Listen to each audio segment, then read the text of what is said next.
चमकाए।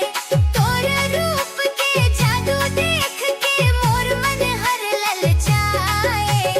दुनिया भर के लइका मनला तह मुस्कान फसाए।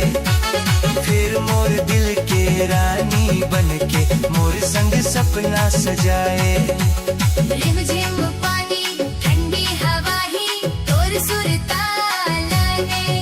मोबाइल के फोटो देख देख के मोर मन मुस्काने। ए मोर रानी ए मोर जोही दिल के धड़कन तेहा। मोर हर गीत के मीठा सुर हो मोर जीवन तेहा। ए मोर रानी ए मोर जोही तोर माया अमर रहे। तै संग रही बे जिंदगी भर यही दुआ